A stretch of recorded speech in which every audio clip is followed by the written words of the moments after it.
자, 갑자사를 볼게요. 이 갑자사는 기본적으로 이제 그 훈구파 안에서 싸움이에요. 그래서 이제 연산군은 이제 그 나중에 가면 거의 막 나가죠. 이 사람이. 그 경영도 중지하고, 그 다음에 홍문가가 사건도 자기 비판한다 확파를 내버리고, 그래서 흥청망청 아시죠? 예.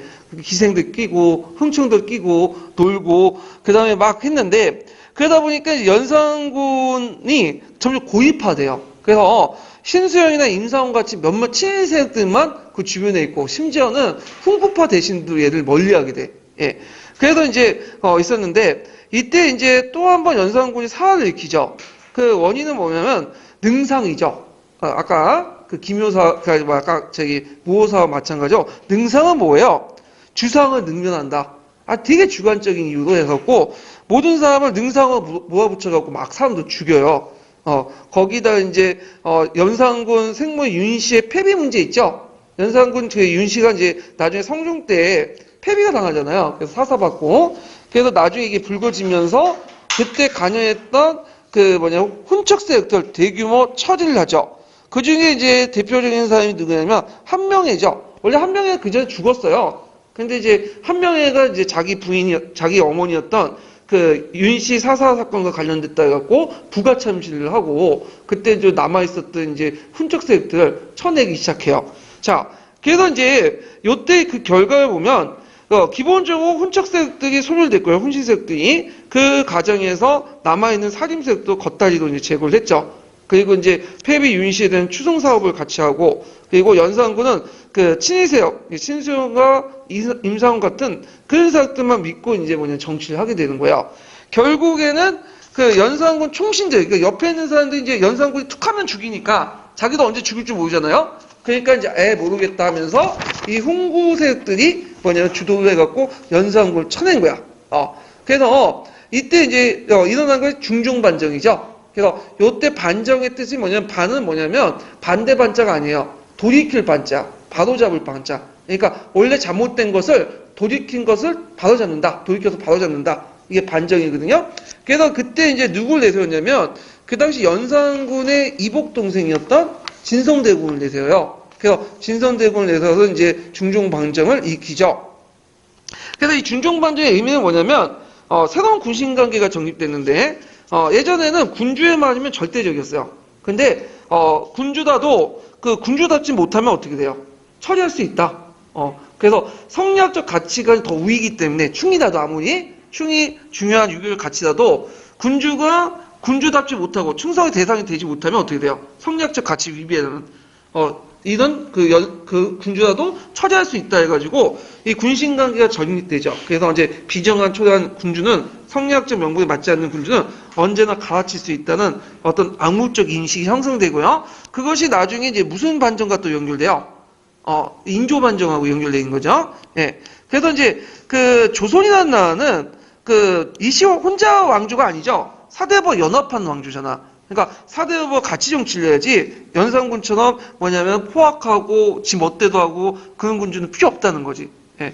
그래서 하여튼 중종 반정이 일어나서 이제 한번 뒤집어 엎고 그 다음에 등장한 왕이 이제 중종이죠. 이 중종은 이제 문제점이 뭐냐면 어떻게든 왕이 된 사람이에요, 이 사람은. 그러니까 이제 그 원래 그 왕이 되려면 세자 시절에 이제 어느 정도 교육을 받고 왕세자 교육 받고 그 과정에서 자기 오른팔 왼팔도 만들어지고 하면서 왕이 되는데 중종은 그냥 어떻게든 신하에 이제 떠밀어 갖고 왕이 됐던 사람이죠. 그러니까 초창기 때는 중종 반정을 일으켰던 그 훈구 세력들에게서 자지우지해.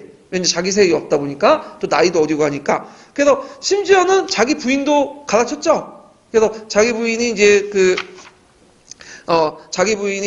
그 심수영 쪽에 이제 관련된 딸이다 해가지고 갈아치고 그래서 단경왕후가 이제 무능하고 장경왕후가 됐잖아요. 예. 그래서 이제 왕이 되는데 막상 이제 왕이 되고 나니까 자기도 나름대로 이제 왕권을 확립하고 싶고 훈구 세력도 견제하고 싶잖아요. 그러니까 누굴 적극적으로 등용하냐면 조광조 일파들 적극적으로 등용한 거예요. 김효사님들을 적극적으로 등용하고 이들은 이제 주로 어디에 배치되냐면 훈구 세력들 견제하기 위해서 3사 있죠. 언간직 이런 데 이제 배치해요. 그래서 이제 조광조를 이제 내세워가지고 누굴 견제하려고 했냐면 훈구 세력들을 견제하려고 했어요. 그래갖고 이제 이 당시 이제 그 훈구 세력 견제와 또 유교의 도덕 정치 회복을 위해서 이제 정치 질서 기강을 확립하기 때문에 왕도 정치나 이렇게 주장했던 적극적인 주장했던 조광조 등 기묘사집들을 현란가를 통해서 대거 등용을 했다. 이렇게 이제 보시면 돼요. 자, 이때 이제 그 기묘사님들은 3사 언간직에 진출해서 공론을 강화시키고 훈고대 신들을 비판하면서 왕도 정치를 내세운 급진적 개혁을 요구하죠. 그다음에 현철군주론, 천인군주론을 주장하는데 이게 뭐냐면 왕이라도 수신을 해야 된다는 거야. 그래서 예전에 연산군처럼 수신을 안 되면 폭군이 된다. 그래서 왕도 수신을 해야 된다. 그러면서 이제 천인군주론을 내세우고요. 그 다음에 이제 도합정치 사상을 나타난 거죠. 도합정치는 뭐냐면 왕도 정치를 바탕으로 해서 그 당시 군주를 비롯한 지배층의 도덕적 책임의식을 되게 강조해요. 그래서 그 인민을 통치할 때는, 민들을 통치할 때는 이 뭐냐면 그 자발적인 그들의 어떤 충성을 유도하기 위해서는 군주를 비롯한 지배층의 도덕적 책임을 높여야 된다. 이런 도학정치, 명분론, 도덕적 명분론 내세우고 지치주의 강조해. 지치주의는 뭐냐면 그 유교에서 정치와 교화를 근본으로 삼아야 된다. 유교의 이념을 내세워서 성리학적 이념을 내세워서 그 당시 백성들을 교화하고 그다음 모범을 보이는 그런 것들을 강조하는. 그러니까 성리학적 원칙주의를 강조하는 거야. 명분에 입각해서. 그 다음에 자기가 모범을 보여서 그리고 군주가 수신을 해서 정치를 해야 된다. 이런 식으로 이제 얘기를 한 거죠. 다 오는 말이죠. 명분에 맞는 거예요. 성리학적 가치관. 그러면 예전에는 그런 게 없었냐? 예전에도 그렇게 배웠어. 사람들이. 근데 예전에는 그냥 지금도 그렇지만 책에서 배운 거와 현실은 다르죠. 그러니까 이제 책에서 배운 것을 그냥 잊어먹고 나중에 현실 정치가 되면 이제 180도 바뀌어지는데 얘네들의 특징은 뭐냐면 책에서 배운 것을 현실화시키려고 하는 거야. 그러니까 종조의 훈구파들은 성리학적 인식은 있었지만 얘는 이론적인 거고 현실 정치하고 연결 안 됐는데 얘네들의 특징은 책에서 배운 것을 국파가 뭐라고 했냐면 현실 정치에 반영하려고 했다. 원칙주의자다. 이상주의자다. 이렇게 보시면 돼요. 그래서 이 사람들은 이제 뭘 했냐? 경영에 강화를 했다. 그래서 이 앞에 이제 연산군 때 경영 폐지했죠. 근데 다시 부활해서 조광조 중심한 그 사람들이 그 중종을 대지고 맨날 경영을 해요. 이게 원칙대로. 진짜 이 원칙주의자니까. 예. 그래서 하루에 3번씩 해요. 그리고 그 뭐냐면 그 조광조와 중종은 이제 경영할 때 일종의 스승으로서 가르치려고 해. 그러니까 이제 지금 학교에 가보면 이제 그 교사들 와서 학생들 가르치는 것처럼 이렇게 야단치고, 그 다음에 훈계하고, 그런 식으로 하면 처음에는 조광조가 자기가 이렇게 하면 이제 중종이 처음에는 이 조광조가 날 이제 훌륭하게 만들려고 했나 생각했는데 가만히 생각해보니까 이게 아주 신하와 군주의 관계가 역전되는 거예요. 그러니까 이게 하다 보니까 이제 갑질도 이제 너무 하다 보니까 열받는 거지. 하여튼, 그 언론의 활성화, 그다음 박나파단을 지적을 했고, 그래서 자기 파들을 이제 적극적 등용해서 현랑가를 실시했죠. 그래서 이제 일종의 추천제를 실시해서 추천받은 인재들끼리만 경쟁을 하는 거야. 예, 왜냐하면 보통 과거제도를 통해서 하려면 이게 이제 시험을 여러 번 거쳐야 되잖아요. 그러니까 이 자기끼리만 경쟁하면 많은 기묘사님들 등용할 수가 있죠. 자, 그래서 현랑가를 실시했다. 이렇게 이제 보시면 돼요. 그 다음에 이제 한약을 보고, 예전에 한번 한약 보고 관련된 내용 나왔죠? 근데 이 조광조가 실시한 한약은 좀 문제점이 있어요. 조광조 자신도 이제 지적을 했지만, 누구 중심이에요?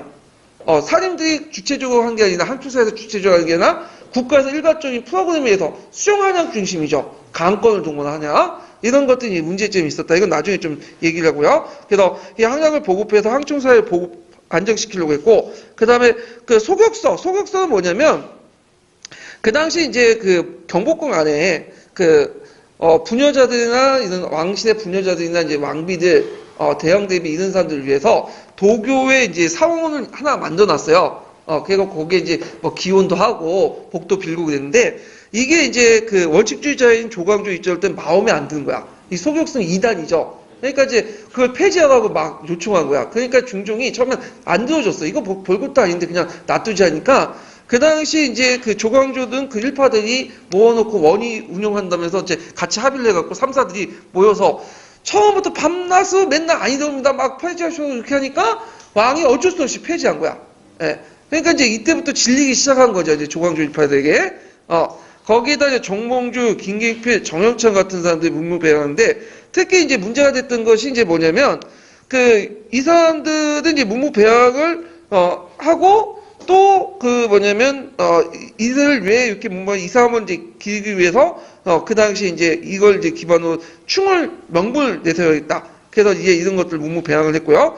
그 다음에 내수사 장리 같은 경우에는 뭐냐면 내수사는 어떤 간청이냐면 왕실의 재산을 관리하는 간청이에요. 예, 원래는 왕이나 왕실은 원칙적으로 재산을 못 가지고 있어요. 근데 나중에 이제 세조 때 들어가면 이 내수사를 만들어가지고 거기에서 이제 그 뭐냐면 왕실 재산을 관리하는데 이 내수사는 주로 누굴 임명하냐면 그 관리는 한간들 임명해. 내시들을. 근데 이 내시들의 행포가 되게 많고, 그 다음 내수사들이 이제 뭐냐, 고리대금을 하죠. 장례가 고리대금인데, 고리대금은 여러 가지 문제점이 발생해요. 그걸 이제 폐지를 이제 주장을 하고, 그 다음, 주자가 되어 소학도 보급하죠. 성리학적 유교를 널리 보급하기 위해서 그랬다. 그래서 이제, 이런 것들을 이제 뭐냐면 주장을 했다. 그래서 예전에 한번, 항촌사에 이제 뭐냐면 성리학적 유교 지식을 보급하기 위해서 했던 조치, 이게 나왔죠. 그래서 뭐 항약을 보급하고 주자가 아니라 소학을 보급하고 등등등을 쓰시면 될 것 같아요. 자, 그래서 있고 그 다음에 균전제와 한전제를 실시해서 토지의 집중을 완화시키려고 했다. 그래갖고 이제 그 당시에 이제 농장이 확대되고 그런 거니까 이런 것들의 문제점을 지적하면서 균전제, 한전제 실시를 통해서 토지 집중을 완화하는데 그냥 실시했다가 실시한 게 아니라 건의만 했다가 현실적이 좀 못해서 그냥 건의만 차원에서 이제 끝난 거고요.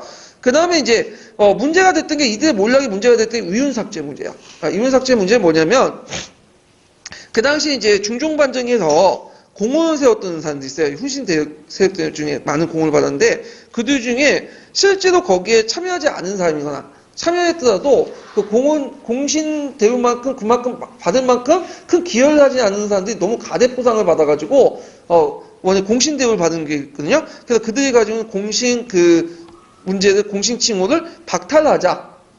그래도 근데 이게 박탈하면 공신 칭호를 박탈하면 어떤 문제점이 생기냐면 공신 칭호를 박탈한 것뿐만 아니라 그 외에도 거기에서 같이 받았던 토지하고 노비를 다 국가에 돌려줘야 돼. 그러면 그 공식 훈고대식 때 어떤 경제적 기반을 이제 뭐냐면 침해하는 거거든요. 자, 그러니까 이제 홍신들이 가만히 있다가 이거 안 되겠다 해가지고 발생된 기묘사예요. 그래서 이제 그때 내걸었던 게 뭐냐면 그 당시 기묘사님들이 분당을 지어가지고 왕권을 침해한다는 거야. 이때 이제 분당은 상당히 부정적 인식했거든요. 이게 이제 분당을 지어가지고 왕권을 침해한다는 명목으로 일종의 쿠데타 형식으로 이제 했어요. 그래서 조선왕조실록에는 그렇게 나와 있어요. 중종이 그 훈구대식들에게 뭘 내냐면 밀지를 내요. 몰래. 그래서 훈구대식 밀지를 보고 군대를 동원해갖고 누굴 쳤다 그러냐면 조광조 등 살인파를 공격해갖고 천에서 잡아놨다. 이렇게 했는데 근데 어떤 학자들은 이거는 좀 이상하다. 왜냐면 중종이 그냥 왕의 명령으로 이렇게 그 뭐냐면 훈구대 그 살인들 잡아내면 되지 뭐 때문에 밀지를 내고 군사작전 비밀작전 펼친 것처럼 할 필요 있겠냐. 이거는 훈구파 대신들이 위기의식을 느껴서 군사를 동원해서 왕을 뭐냐면 협박을 해가지고 그 당시 그 뭐냐면 왕의 명령으로 그 당시 조광조 일파를 쳐낸 거다. 이렇게 해석한 사람도 있어요. 이거는 자 하여튼 그래갖고 이제 뭐냐면 이것 때문에 일어난 사화가 무슨 사화죠? 기묘사화죠. 예. 그래서 기묘사화 때 이제 그 당시 많은 기묘사님들이 죽게 돼요. 예. 그래서 이제 이때 많이 죽게 되고 그 당시 이제 기묘사화가 이때 이제 그 중종도 인정해줬어. 왜냐면 얘네들이 그 뭐 부정부패 때문에 죽은 게 아니라 너무 설쳐됐기 때문에 너무 가했기 때문에 죽는 거다. 그래서 인정을 했는데 그래서 이건 때문인지 모르지만 나중에 이제 그 중종 죽은 후에 이들은 대부분 되게 뭐냐면 명예가 회복이 돼요. 이 사람들은. 그래갖고, 이런 것도 있다. 좀 기억을 해주시면 되고요. 자, 그럼 관련된 기출문제 잠깐 풀어볼게요. 62페이지 펴보세요.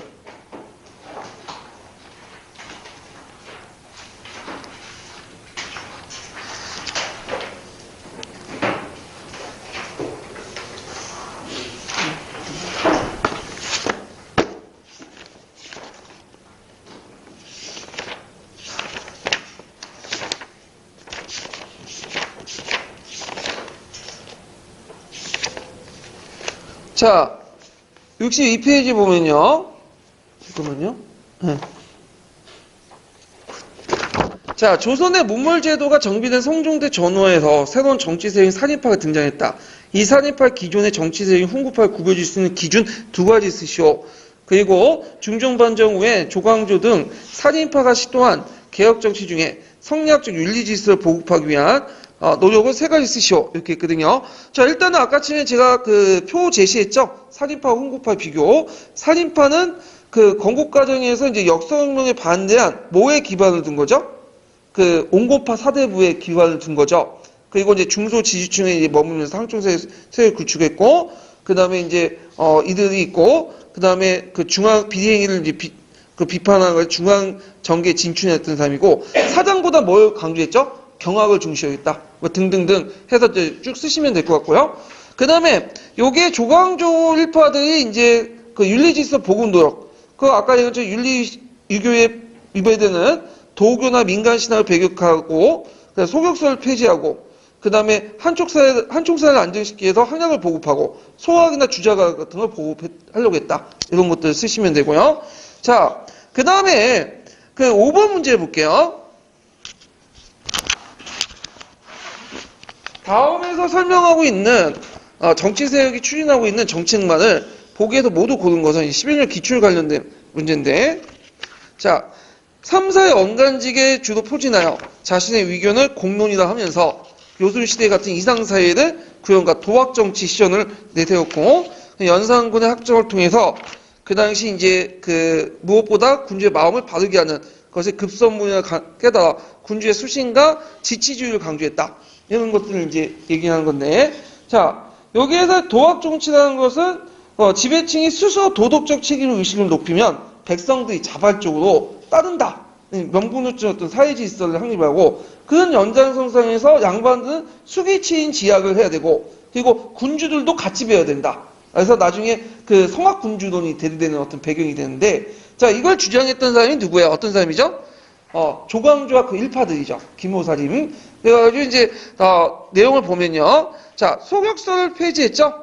그 다음에 경영을 강화하고, 그다음 이조 전량 자천제를 협파했는데, 이 이조 전량 자천제는 이제 나중에 일이에요. 이거는 그 이조 전량이라는 것은 이제 어떤 것이냐면, 그 당시 이제 정당과 자당을 합쳐서 전당이라 하는데, 이 사람들이 5품 이하의 관리의 임명권을 실제로 가지고 있어요. 예. 그래서 예전에 말했지만 이조 판사가 임명한다고 했죠. 5품 이하는. 근데 실질적인 임명권 누가 가지고 있는 실무조정 업무를 갖고 있는 이 전량이 갖고 있죠. 그래서 이들은 그 여러 가지 권한 중에 뭐냐면 자기의 후임을 스스로 청구할 수 있는 권한이 있어. 이 자청권이라고 하죠. 이거는 법에 명시되어 있는 게 아니에요.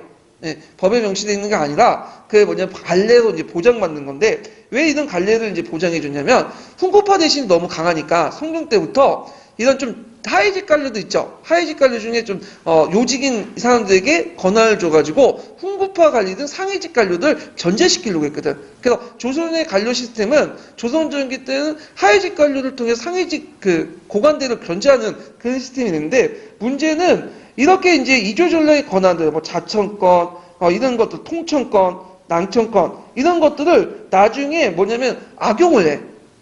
그러니까 이제 이게 문제가 되니까, 나중에는 이제 그 자대 난청권은 숙종 때 폐지됐다가요. 언제 또 완전히 다시 부활됐다. 영조 때 또 완전히 폐지돼요. 그러니까 숙종 때 한번 폐지됐다가 다시 부활됐다가 영조 때 폐지된다. 이때부터는 이제 하위직 관료가 그 고관들을 견제할 수 있는 시스템이 붕괴되고, 이제 권한이 어디에 다 집중이 돼요?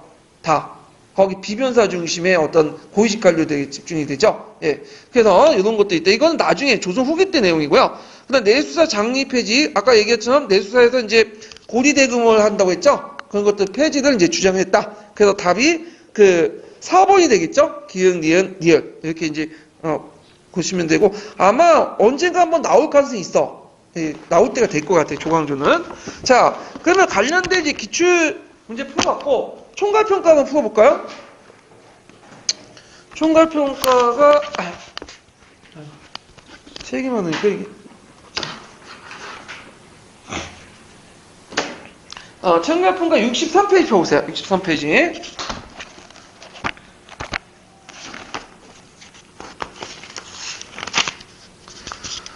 자, 63페이지 몇 번 문제는 48번 문제 볼까요?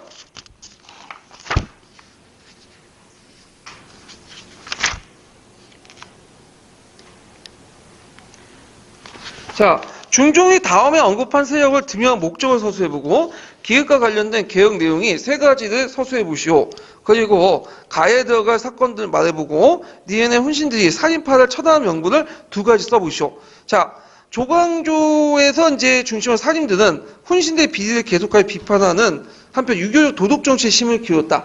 그 관련된 개혁은 그 예전 기출문에 나왔던 걸 쓰시면 되겠죠. 항약을 보급하고 혈량간을 실시하고 소각설 폐지하고 소학을 보급했다. 이렇게 이제 쓰시면 되고요. 그 다음에 이제 여기 있고 이들은 3, 4 언간직에 주로 포진하면서 자신의 위기를 공론이나 했고 그 다음 살인 관료 측면에서 무선 사건을 계기로 해서 위훈 삭제 사건을 계기로 해가지고 훈신들이 일대 반격을 가했죠. 그래서 조광조를 일단 살인들을 추천했는데 그때 내걸었던 이제 명분은 뭐냐면 분당을 결성해서 정치적 입장이 다른 인물을 배척했고 후진들을 이끌어 지나치게 격렬한 언사를 자행했다 이렇게 했어요. 그러니까 이제 그 도덕적 부패한 게 아니라 얘들 너무 가했다는 거지. 이거는 자 근데 이게 좀 눈여볼 게 분당을 결성했다. 이게 눈여봐야 되는데 예전에 이제 나중에 시험 문제 나온 거 연결됐는데 이때 분당은 상당히 부정적인 거야. 근데 사림들이 성장하면서 이 분당이 뭘로 바뀌냐면 긍정적인 의미로 바뀌게 되죠. 그래서 이제 이것이 이제 예전에 시험 문제 나왔고요. 근데 좀 잘못된 5개념 중에 하나가, 이게 있어. 거기에 보면 이제 그 주초위양이라는 그 야사 있죠. 그래갖고 이제 조광조가 이제 왕이 된다. 파자에 가고 주초위양이 파자죠. 조광조에. 그래갖고 이제 그 뭐냐면 잎사귀에 갉아먹어가지고 이제 벌레들이 그걸 보고 이제 중종이 열받아가지고 이제 조광조 쳐냈다. 교과서에서 마치 역사 사실처럼 실려 있는데 그건 다 구라예요. 예, 뻥이죠. 이건 연려시 기수에 있는 내용이고 이건 예전에 민간에서 떠도는 얘기들 그냥 적어놓은 거야. 예, 그래서 이런 것들은 재밌는데 되게 재밌고 극적인 것은 역사 사실 아니라고 보시면 돼요. 요즘에 하도 최순실 게이트만 보다 보니까 이렇게 극적인 측면이 많을 거라 생각하지만 역사 사실은 그렇게 많은 게 아니에요. 자, 하여튼 이런 게 있다는 걸 좀 기억을 해두시면 되고 그러면 여기에서 이들의 중요한 목적 이걸 써야 되는데 연산군 때 물러나진 정치 실수를 바로잡아 유교 정치를 회복하고 그리고 살인들을 등용했고 또 여기는 안 나와있지만 누굴 견제하려고 했다? 그 당시 훈구세력들을 견제하려고 했죠. 이렇게 이제 보시면 돼요. 이 중종이 꽤나 왕에 오래 있었어요. 이 사람이. 그래서 이 사람은 뭐냐면 오래 살고 또 통치도 오래 했어. 그래서 이제 이 사람이 정치하는 방식이 뭐냐면 자기가 좀 자치 기반이 없으니까 다른 세력들을 이제 자기 세력들이 없으니까 남의 세력 끌어들여요. 그래갖고 처음에는 조광조 일파를 끌어다가 조광조가 너무 기우니까 훈고대신을 동원해 쳐내고 훈고대신이 너무 또 크니까 또 외척들을 또 키워가지고 또 쳐내고 그 외척이 또 키우니까 이제 또 다른 대신들 동원해서 쳐내고 이런 식으로 해서 다른 파들 동원해갖고 이제 했는데 막판에는 누구에 위주했냐면 윤원로 같은 이제 훈고대신들에게 너무 위주한 그러니까 외척에게 너무 위주한 거야. 이것이 나중에 명종 때 무슨 정치로 나타난 거야? 외척 정치로 나타났던 거야. 예, 그래서 이제 문제점이 등장하게 되는데, 자, 그러면, 마지막 이제 을사사학을 보죠. 자, 을사사학은, 이거는 외척 간의 싸움이야. 그러니까 이제 훈고 대신 안에 이제 외척들이 이제 형성이 되었고, 했던 것들인데, 아까 얘기한 것처럼 이제 그 중종 말기 때 들어가면 누굴 적극적으로 등용한다고 했죠? 외척들을 등용한다고 했죠? 그래서 이 외척들을 통해서 자기의 기반을 강화시키려는 그런 정책들이 있는데 이것이 나중에 이제 그 명종 때 그 을사사로 나타나요. 자, 이 을사사의 배경을 이제 보면 이제 왕실 계보를 좀 봐야 되는데 중종은 그 뭐냐면 3번 결혼했어 이 사람이. 여자복이 별로 없는 것 같긴 한데 그래서 그 처음에 결혼한 사람은 당경왕후죠. 당경왕후는 연산군 측근하고 관련됐다고 쳐내고 그 다음에 즉위한 사람이 장경왕후예요. 장경왕후가 이제 누굴 낳냐면 인종을 낳았어요. 근데 장경왕후가 있다가 비실비실해서 죽었어 나중에. 그래갖고 3번째 이제 그 왕비를 맞아줬는데 이게 누구냐? 문정왕후죠. 자, 문정왕후는 그 누굴 낳냐면 명종을 낳았어요. 그래서 인종의 외척이었던 유님 일파를 보통 대운이라고 하고요. 그 다음에 그 뭐냐면 문정왕후 일파 있죠? 유언을 중심으로 한 이제 일파는 소윤이라고 해요. 그래갖고 이제 있었는데 초창기 때는 이제 그 당시 문정왕후하고 윤인 간의 관계가 그렇게 나쁘진 않았어. 왜냐면 문정왕후가 이제 결혼하고 나서 자식이 한동안 없었거든요. 그래서 공동의 적이었던 외척가문 윤형로가 있는데 얘들 이제 공동을 해갖고 싸우는데 문종하고가 아들 낳게 되니까 이때부터 대립하게 된 거예요. 그래서 이제는 인종과 명종이 있는데 문제는 인종이 비시비시해요. 언제 죽을지 몰라. 그래갖고 일단 중종이 죽고 나서 인종이 즉위해져. 근데 인종은 너무 건강이 부실하기 때문에 어때요? 몇 년 살지도 않았죠, 이 사람은. 한 6개월인가 1년 살다가 그냥 갔고. 그러다 보니까 그 다음에 두 번째 그 아들한테는 누가 즉위한 거야? 명종이 즉위한 거야. 인종은 아들이 없었어요. 그래갖고 이제 명종이 이제 즉위했는데 이 명종이 즉위할 때 나이가 어렸기 때문에 실제 누가 정치를 했냐면 문정왕후가 정치를 한 거예요. 그 당시 윤호왕하고 문정왕하고 이제 했는데 이때 일어난 사건이 뭐냐면 을사사화냐. 을사사화는 이제 뭐 때문에 일어났냐? 일종의 핑계인데 택현설 때문에 일어났어. 택현설은 뭐냐면 중종이 죽고 그 다음에 이제 인종이 곧바로 죽으니까 그때 이제 무슨 논의가 이제 일어났냐면 그 당시 이제 그 인종이 죽으니까 이제 어떤 논의가 일어났냐면 그 당시 이제 당연히 명종이 돼야죠. 근데 인종이 죽을 정도의 그때 어떤 논의가 있었냐면 명종을 세우지 말고 그 당시 이제 왕실 중에 어진 사람을 선택해서 왕을 세우자. 그런 논의가 있었어. 그래서 계딩군이나 봉송군을 이제 내세우자. 그런 논의가 있었는데 나중에 이게 명종이 즉위하고 나서 알려진 게 된 거야. 그러니까 이거에 대해서 이제 문종하고 열받아서 이때 논의한 사람 다 역적으로 몰아세운 거죠. 그리고 누굴 연결시켰냐면 그다음 대운일파들 다 엮여가지고 해서 수청한 사건이 뭐냐면 그 을사사화야. 을사사화. 그래갖고 이제 을사사화 때 이제 많은 사람들이 죽음을 걷게 되고요. 결국에는 이제 이때 그 을사사화는 외척 간의 싸움이지만 양측에 모두 살인들이 또 가담을 했어요. 그래서 살인들이 많이 가담돼서 나중에 이제 많은 살인들도 다쳤다. 이렇게 이제 보시면 돼요. 예. 그래서 이제 그런 것들이 있다. 이렇게 보시면 되고. 자, 문종왕후는 한동안 이제 정치를 계속하다가 많은 비판을 받게 돼요. 그래서 이제 유명한 무슨 사건이 양재역 법서 사건이 나타나거든요. 양재역에 이제 벽서를 이제 붙였는데 문종왕후를 비난하는 기사들이 많이 나와. 그래서 그때 이제 충청도에 이제 충주 출신이 많이 개입을 하니까 충주 출신의 사람들 다 죽여버렸죠. 거기 개입된 그 충주 출신의 사람들을 사람들 다 죽여놓고는 그래놓고는 충청도의 명칭을 뭘로 바꾸냐면 청홍도 바꿔버려. 예. 그래서 충청도가 들어가면 안 된다. 충자가 충주잖아요. 그러니까 충주는 역적의 지역이다. 해갖고 이거 원래는 충청도인데 청주하고 홍주가 있어요. 홍주를 이제 뭐냐면 홍주를 이제 모고 만들어가지고 이걸 앞글자 따갖고 청도 바꿔버려. 이때 잠시 그래서 이름까지 바꾸고 그게 교과서에 나와요. 양재역 벽서 사건 이후에 충청도가 청홍도가 됐다. 그래서 충주가 일반 주현으로 강등당하는 그런 것들을 하게 되는데 물론 이제 명종 사후에는 다시 이제 충청도 바뀌죠. 예. 자, 그 다음에 이제 붕당론의 전개 내용을 볼게요. 요것도 예전에 한번 시험 문제 나왔죠. 자, 붕당의 정의를 볼게요. 붕당이라는 것은 학연을 바탕으로 붕당을 공조를 바탕으로 해서 상호 비판 체제며 사림에 의해서 주도되었던 성리학적인 정치 운영 방식의 형태다. 그래서 그 발전적 측면을 강조한다. 그래서 이것을 그 일제애들이 당쟁과 구별돼서 얘기를 하죠. 일제애들은 이제 그 조선이 왜 망했냐? 서로 사색당패 때문에 망했다. 그렇게 얘기하잖아요. 근데 이제 이건 당쟁이 아니라 뭐다? 이건 붕당이다. 붕당의 공조를 바탕한 성리학적 상호 비판 체제고, 그리고 이거를 이제 뭐냐면 하나의 정치 운영 방식이다. 그리고 조선이 500년 동안 유지될 수 있었던 거는 상호 비판 체제인 붕당이 계속 존재했기 때문에 그런 거죠. 그리고 오히려 거꾸로 붕당이 붕괴됨으로써 세도 정치이기 때문에 뭐야? 서로 간에 이제 전제 장치가 없다 보니까 어떻게 돼요? 조선이 이제 망한 거 아니냐? 그래서 그 당쟁보다는 붕당의 개념을 쓰자 해서 요즘에 붕당론을 써요. 예. 자, 그래서 그 일제 신민사관인 당쟁론의 그 비판적 관점에서 그 당파성의 비판적 관점에서 당쟁이라는 용어 대신에 붕당이라는 용어를 사용하죠. 그러면 이 붕당론의 전개 과정을 이제 보기 전에 이제 우리나라 조선의 정치사를 논할 때 아까처럼 무슨 정치론이 있다고 했죠? 붕당 정치론이 있다고 했죠?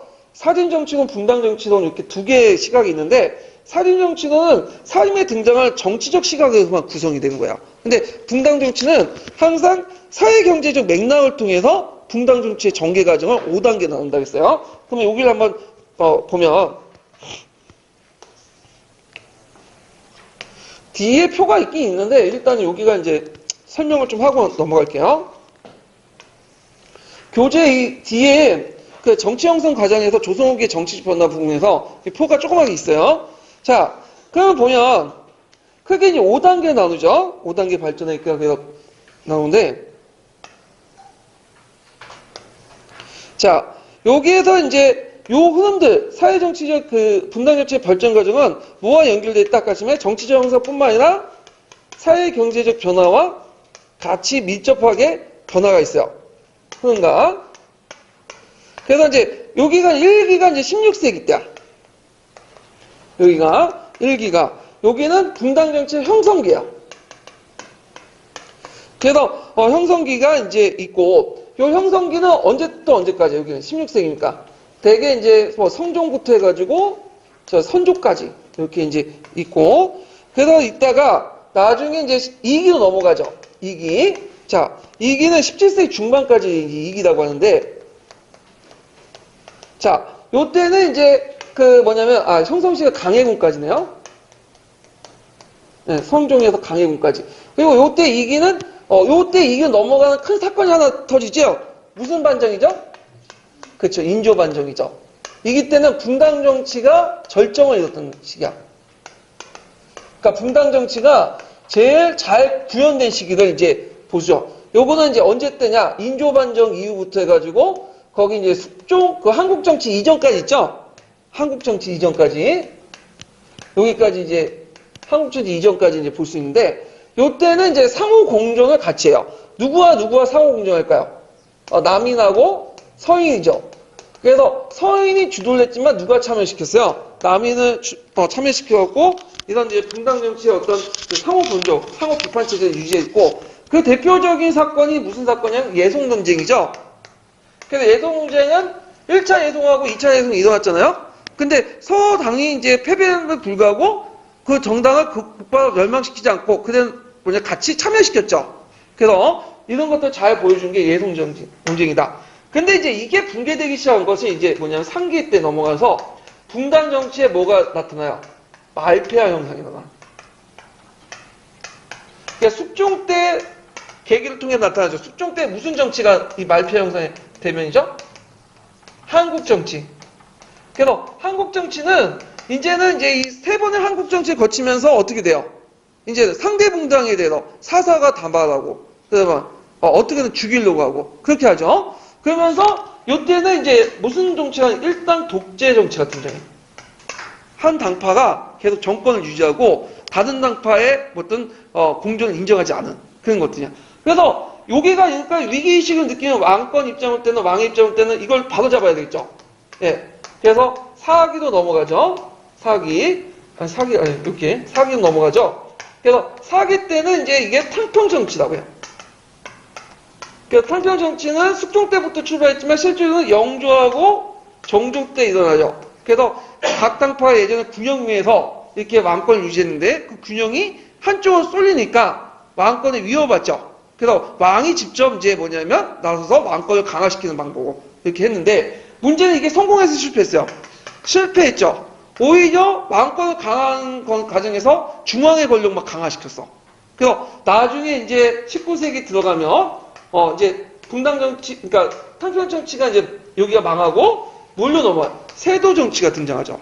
그래서 특정한 가문이 이제 당파가 아니라 이제 특정한 가문만이 뭐냐 정치를 완전히 장악하는. 그래서 요때는 이제 중앙 집권한 체제를 바탕으로 해서 아까 탕평 정치에 그 중앙 집권을 바탕으로 해서 오히려 수탈 구조가 더 강화되는 나가는. 그래서 이 과정에서 이제 뭐냐면 곳곳에는 이제 19세기 중반에 들어가면 밀란이 나잖아요. 예. 그래서 이렇게 1기, 형성기, 그래서 성종 때부터 강해군까지, 그 2기, 인조반정에서, 그 다음 숙종 한국정치 이전까지, 분당 절정기를 거쳐서, 한국정치를 거쳐갖고 분당정치, 세도정치, 이렇게 5시기로 나눈다. 그리고 이런 시기 변화는 뭐와 또 연결됐다? 사회경제적 평론과 같이 연결됐고, 아까 전에 여기 설명했죠? 16세기 때 분당 정치의 형성기에 뜨는 이 16세기 때 밑바닥에 뭐야? 사회경제 흐름이 있었죠. 그 다음에 여기 이제 나중에 분당 정치 말폐해가고 한국 정치 날 때 요 나는데 또 뭐예요? 나중에 설명했지만 사회정치적 흐름이 또 있어. 그래서 사회정치적 경제적 흐름을 같이 연관되어 있는 흐름이 분당 정치론이에요. 예. 그래서 이제 그 조선 정치사를 얘기할 때 사림 정치론과 분당 정치론 두 가지 관점이 있는데 교과서에서는 되게 분당 정치론이나 이런 것들을 했기 때문에 분당 정치론 중심으로 보시면 될 것 같아요. 자, 그러면 이제 분당에 대한 이제 그 견해를 보죠. 분당은 이제 처음에 분당이라는 말은 누가 썼냐면 중국에서 썼어요. 그래서 나중에 중국사 좀 할 때 했는데 그 중국에서도 초창기 때 한당 유학은 상당히 분당에 대해서 부정적으로 봤어.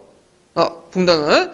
그래갖고 왜 부정적으로 봤냐면 한당 유학에서는 그 재민지배 체제를 강조했죠. 그래서 황제가 누굴 통치하는 거야? 민을 통치하는 거야. 그래서 민에게 책임지고 황제에게는 황제가 직접 책임을 지는 거죠. 청인상선.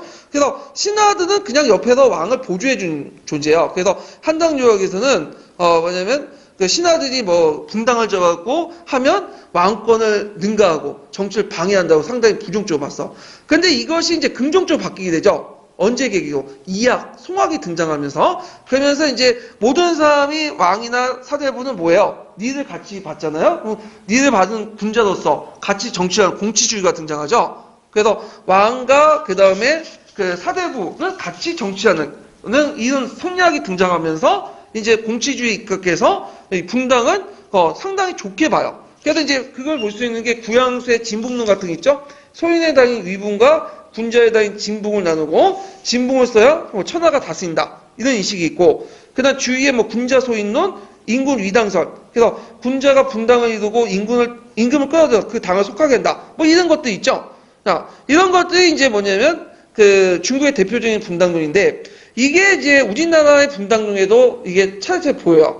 그래서 우리나라는 초창기 때는 분당에서 상당히 부정적으로 봤어요.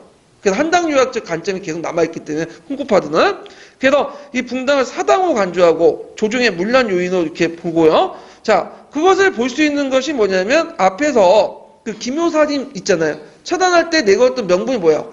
분당을 조성했다. 이렇게 해갖고 이제 쳐낸 거잖아요. 근데 이제 요때 선조 때 들어가면서 이제 살림세력 전국을 주도하니까 구양수와 주위의 분당론을 수용해. 구양수의 분당론은 뭐예요? 진붕론, 위붕론 나누죠? 소인의 당은 위붕이고 그 다음에 군자의 당은 진붕이 되죠. 그래서 진붕을 써야 천하가 다스린다 있는 분당론이고요. 그 다음에 주위의 분당론은 뭐예요? 인군 위당설이죠. 군자가 분당을 이루고 임금을 끌어도 그 당에 속하게 된다. 그래서 이제 그 관련된 내용이 그 예전에 사료에 나왔던 선조실록에 있는 내용이에요. 그 내용을 보면 자, 이의가 가리켜 당을 만들었다고 하는데 이러한 말은 나의 뜻을 움직일 수 있겠냐. 참으로 군자라면 당이 있는 걸 걱정하지 말고 그 당이 적을까를 걱정해야 된다. 나 역시 주위에서를 본받아 이의의 성호의 당에 들어가야겠다. 지금부터 너희들 나를 이의 성호당이라 불러라. 자, 여기에서 참으로 군자라면 당이 있는 걸 걱정하고 당이 적을까를 걱정하고 나 역시 주위에서를 본받았다. 이 주위에서는 밑줄 치고 뭐가 있어? 인군 위당설. 그래서 군자가 분당을 이루고 임금을 끌어들이고 그래서 나는 어디에 간다? 이의와 성호의 당에 들어간다. 서인의 당에 들어가겠다는 거야. 물론 이건 진짜 들어갔다는 건 아니라 누굴 견제하기 위한 발언이에요. 이거는 동인을 견제하기 위한 발언이죠. 그 당시 실권을 쥐고 있었던. 그래서 이제 이거는 볼 때 선조가 이런 말조차도 한 것은 이거는 분당을 좋게 보기 시작한 것이. 그래서 사대부들이 모여서 왕과 다시 공치주의 입각해서 분당을 지어가지고 이제 하는 거는 예전 부정적인 게 아니라 이제 긍정적인 인식이 바뀌었다. 그냥 중국하고 비슷해요. 예. 그래서 이것은 뭐냐 성리학적 가치관과 정치 윤리가 이제는 확산됐다 이렇게 보시면 돼요. 그러니까 예전에는 이제 성리학적인 가치관을 배워도 정치 운영을 배워도 마음에는 뭐가 있어? 홍보학적 사고방식이 있어. 그렇지만 이때부터는 순수 성리학자들이 이제 산입파들이 집권하면서 이제 완전 원칙주의가 돼버린 거죠. 지금도 그렇잖아. 386들이 많이 욕을 먹는 게 뭐예요? 예전에 민주화 막 내세우는데 하는 짓은 뭐야? 꼰대 짓이잖아. 왜냐면 민주주의는 배웠는데 말로만 배운 거야. 근데 생활태도는 그게 배워있지 않죠. 그러니까 이제 뒤에서 이제 꼰대짓 한다고 막 욕하고, 그런 것도 이제 있는데, 자, 하여튼, 이런 것도 있다는 좀 기억을 해두시면 되고, 그러면 그 분당간이, 이렇게 인군 이당설이나 구양수 진봉론만 있냐? 중국의 분당론이 있냐? 그게 아니죠. 우리나라 독자적인 분당론이 있어요. 이게 누구의 분당론이냐? 이의 분당론이죠. 이게 뭐냐? 조제보암론이에요. 조제보암론. 자, 초창기 때 이제 그 이의는 어떤 분당에도 가입하지 않으려고 했어요. 이 사람이. 양시 양비론을 하면서 동인과 서인의 명목을 없애고 양쪽이 다 옳고 그름이 있다 해갖고 이게 가입을 하지 않으려고 했는데 나중에 그러면 이제 가입을 했죠. 예. 그래갖고 이제 그 뭐냐면 가입을 했는데 자 이때 내걸었던 논리가 뭐냐면 조제보암론이에요. 조제보암론은 뭐냐 당색에 상관없이 인재를 등용해야 된다. 그러니까 이제 어떤 당에 무조건 어떤 당의 인물은 다 배제하고 어떤 당의 인물은 다 등용하고 그게 아니라 당색에 상관없이 다 인재도 있으니까 다 등용하고 그리고 나중에는 결국에는 뭐다 장기적으로 볼 때 그는 과정에서 분당이 해체된다. 그리고 자기 스스로 이 분당을 해체하기 위해서는 자기도 또 분당을 가지고 있어야 된다 하면서 자기도 이제 분당에 참여하지 않는데 이때 이제 이 시점에 뭐냐면 서인의 자정하죠. 자기가 정해서 서인에 들어가 버린 거야. 그래서 서인은 원래는 학연성이 좀 애매했어. 동인 같은 게 이양 무리들이 많았거든요. 조식이나 이양 무리들이. 근데 서인들은 그냥 예매하게 이양이 아닌 애들만 모여 있는 거야. 근데 이의가 가담되면서 이 서인도 어떻게 분당의 학연성이 강화되죠. 그래서 이제 이 분당은 단순히 정치 세력뿐만 아니라 모두 같이 했다.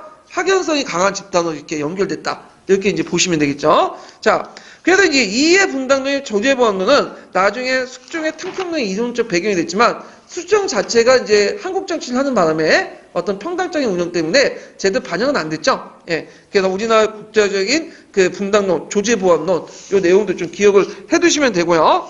자, 그 다음에 이제 뒤에 넘어가서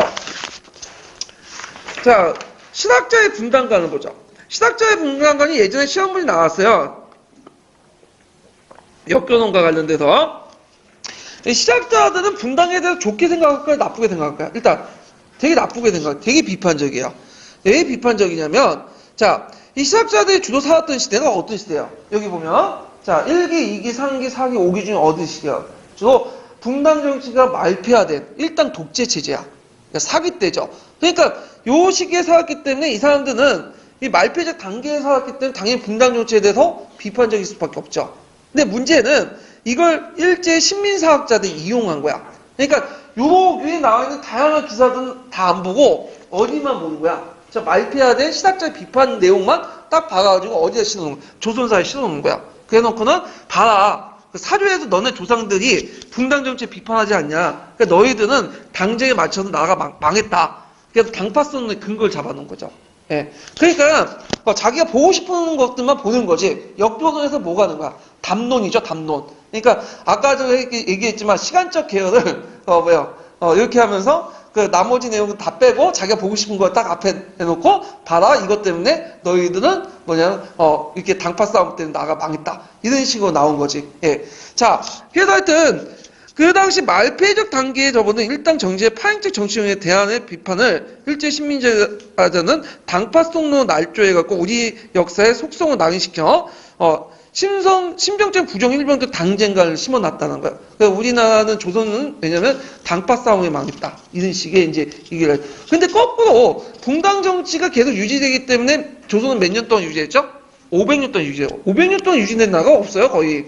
되게 중국이나 일본은 되게 200년 단위로 끊어지거든요. 예, 그래서 상호 견제가 잘 되는데 오히려 이렇게 이제 분당제가 말폐화되고 무너지면서 조선 사회가 무너지기 시작한 거야. 예. 자, 그래도 이제 이런 것들을 이제 같이 기억을 해두시면 되고요. 그러면 이제 지금까지 했던 걸 좀 서브노트에서 찾아서 볼게요. 119페이지 잠깐 펴보세요. 서브노트.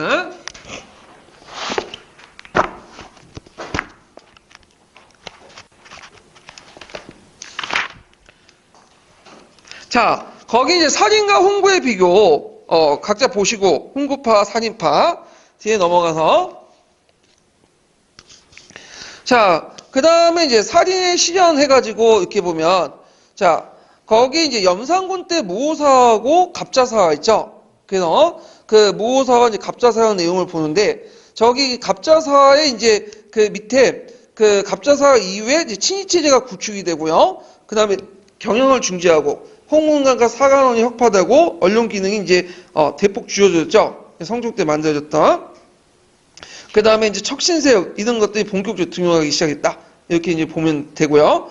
자, 그다음 중종 때 보면 이제 그 중종 반정을 통해서 이제 훈구파들이 박원종과 성리안 이런 사람들이 영산군을 추출하고 이제 반정을 일으키고 이때 군신 관계가 권력이 이제 관계 번화가 반영되기 시작하죠. 그래서 이제 군신도 이제 그 군주도 능력이 없고 명분에 맞지 않으면 쳐낼 수 있다. 이런 것들이 등장을 하고 그래서 상대성을 전제한 새로운 군신 관계가 정립됐다. 이렇게 보시면 될 것 같아요. 그래서 이제 그 중종은 이제 사임들을 적극적으로 등용을 하죠. 그래서 이들은 이제 훈구 공신 세력들을 뭐냐면 견제하고 왕도 정치를 펴고자 하는 사임들을 등용했고요. 그 황량가를 통해서 조광조 일파를 적극적으로 등용했고 이들의 유교 정치 회복 과정을 보면 군주의 철저한 수신 요구, 지치주의를 내세워서 경영 강화, 언론 언간 활동, 활성화, 한락가 실시, 문무 종사 운동 이런 것도 있고 그 다음에 상강행실도 이종 행실도 주자가의 소학을 통해 실천 윤리 강조, 도교의 제천 행사를 주관했던 소극서, 기신제 이런 것들을 폐지하고 그 다음에 승가를 폐지했다는데 이 승가는 이제 왜 폐지했냐면 예전에 남아있었어 이게 약간 명목상. 그래서 이제 이때 폐지됐다고 했는데 거의 없는 형신했다가 완전 폐지됐다 보시면 돼요. 예. 근데 그 나중에 이제 언제 또 부활되죠 이거? 문종왕후 때 다시 부활되죠. 이 승가는. 자, 항충회복운동에 한약을 보급하고 그리고 이제 유양수 폐지 운동, 내수사 장립 폐지, 그다음 박납회던 시정에서 수입법을 주장하고요. 그다음에 군전제 한전제 실시를 주장해서 50개 한전을 주장. 한전은 토지 소유를 제한하자는 건데 이게 실제로 잘 안 됐어요. 이게 그냥 얘기만 끝났고 그다음에 난강권 형성에서 이제 홍보 독재 견제하기 위해서 그 언강권의 한계를 느끼고 자신의 난강권을 형성하는데 난강권 내용들이 쭉 나와 있어요. 자천권, 통천권, 낭천권. 예. 그래서 이제 이런 것들인데 이거는 이조 전령 관련된 것도 있죠. 이조 전령이 가지고 있는 권한. 그래서 그 중에 제일 중요한 권한이 뭐냐면 그 자천권하고 통천권이에요. 이조 전령의 권한 중에. 그래서 이 자천권하고는 통천권은 자천권 자신의 후임자를 추천할 수 있는 권한. 그 다음에 이제 통천권은 3사의 당화 관리를 선발할 수 있는 권한, 요직을. 이런 것들이 이제 중종 11년 때 형성됐다. 이렇게 이제 보시면 돼요. 이게 성종 때부터 형성돼서 중종 때까지 계속 형성됐다 보시면 돼요. 근데 낭천권은 이거는 제하현사 춘천하는 그런 권한인데 이거 선조 2년 때 딱 한 번 있고 그건 없어요. 이거는. 자, 김효사는 이제 직접적인 배경 이율 삭제 문제 때문에 그런 거고 그래서 이제 조정의 밀지를 받은 난고, 신정, 홍금주 등이 그 당시 조광조 일파들 체포해서 일어난 거고 아까 얘기한 것처럼 이제 분당 결성 때문에 있다. 후진양서 두 가지 이유 때문에 뭐냐면 쳐냈죠. 실제적으로 이제 위훈 삭제 문제 때문에 그런 거고 요게 눈여볼 게 뭐냐면 밀지를 받았던 난권, 심정, 홍금주를 이때 이제 실권자가 보고 있어요. 이 사람들이. 예.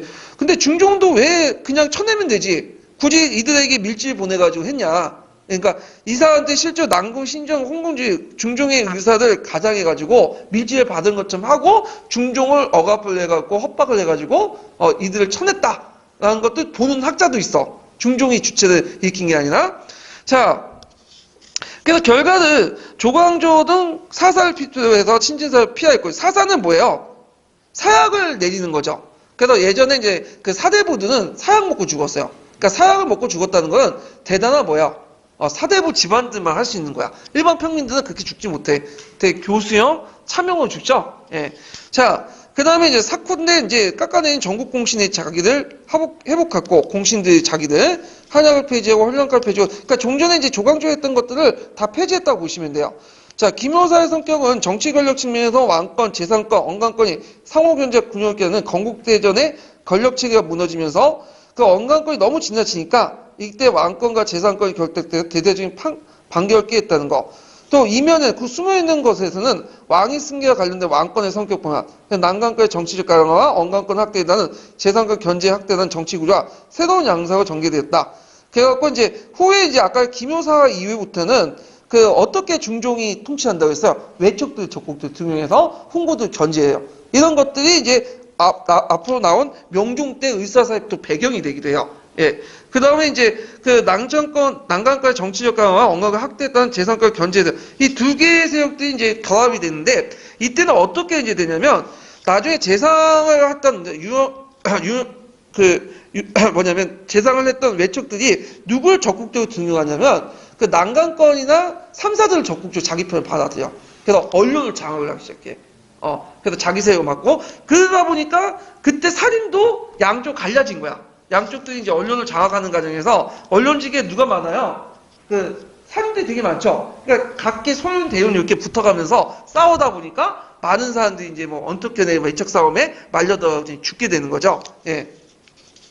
자, 하여튼 이런 것도 있고요. 그 다음에 이제 신사모옥. 아까 신사모옥은 뭐야?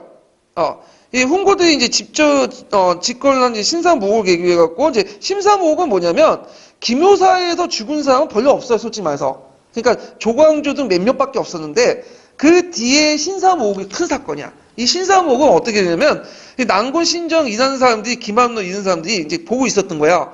아직까지도 이제 뭐냐면 기묘사님들이 전개 많이 남아 있으니까 이들 한번 또 소탕해야겠다.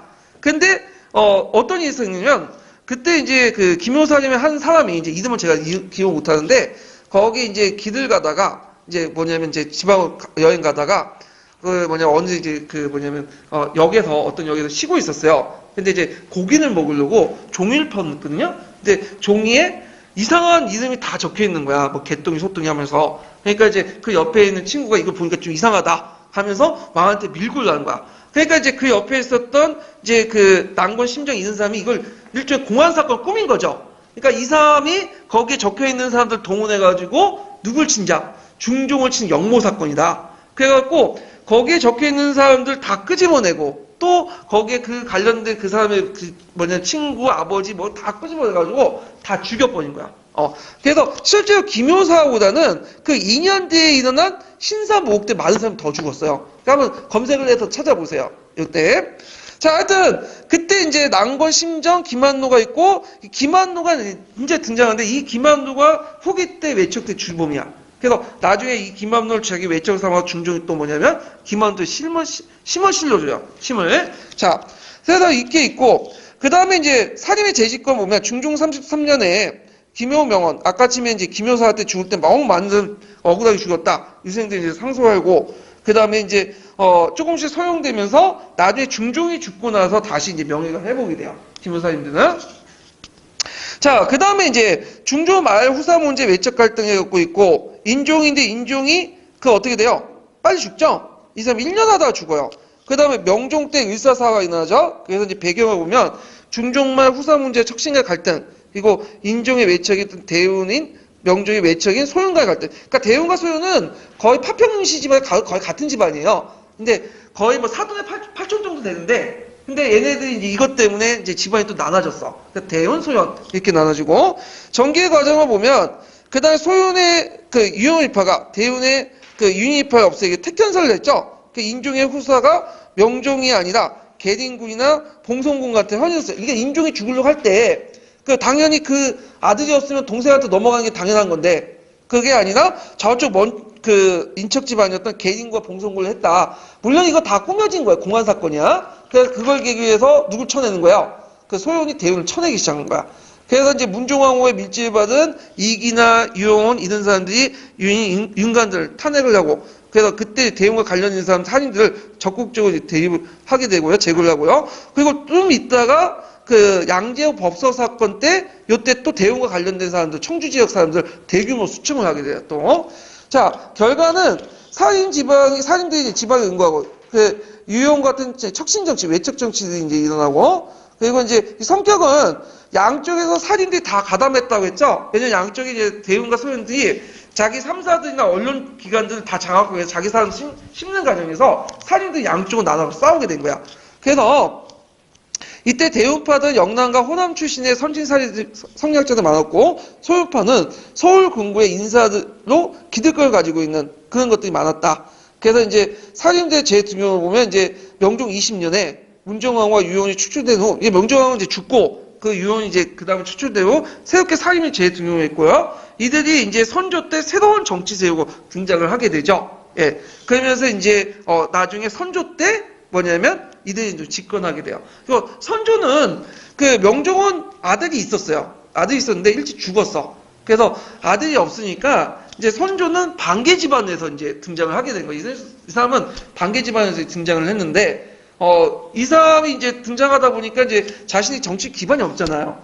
그러면 누굴 등용했어? 새롭게 등장한 신진사들이 그 기반은 정치에 등장하는 게 낫겠죠. 그래서 적극적으로 그 신진사들이 적극적으로 등장한 거예요. 예. 그러면서 이제 선조 때부터 살인들이 완전히 정권을 장악하게 돼요. 이해되시겠죠? 이런 흐름도 있어요. 그래서 이때 이제 척신정치가 완전히 없어지지 못하니까 나중에 이제 또 척신정치를 둘러싸고 동인과 서인과 싸우게 되죠. 그래서 서인들은 예전에 그 유영원 그 명종 때 그 아련한 추억이 있어. 척신정치에 같이 붙어가고 권력을 나눠먹는 그런 것이 있고, 새롭게 이제 선조 이후부터 등장한 신진사들은 그런 기억이 없거든. 그러니까 이게 반대하고. 그래서 그러다 보니까 예전에 그 살인들과 새로운 살인들이 어떻게 충돌하게 되죠. 그래서 동인과 서인은 이렇게 나눠지게 되고. 그래서 이게 척신정치 바라보는 관점도 좀 다르다. 왜냐면 그 아까 얘기한 것처럼 그 명종 때 척신정치에 가담한 살인들이 계속 아직까지 선조 때 살아있기 때문에 그런 것들이 나타나거든요. 자, 그래서 이렇게 해서 이제 한번 정리를 해봤어요. 그 다음에 거기에 이제 그 122페이지에서 이제 123페이지 내용을 보면 붕당론이 나오는데, 거기에서 좀 눈여겨 볼 게 뭐냐면 그 구양수의 붕당론과 주자의 인군 이당서 있죠. 이거 좀 봐두고요. 이의 조제보암론 이것도 좀 봐두세요. 이거는 시간 관계에서 여러분들이 각자 읽어보시면 될 것 같아요. 자, 그러면 이제 있고 그 다음에 이제 관련된 이제 기출 문제는 이제 풀어볼게요. 붕당론과 관련된 기출 문제는 좀 보면 몇 페이지 펴보시냐면요.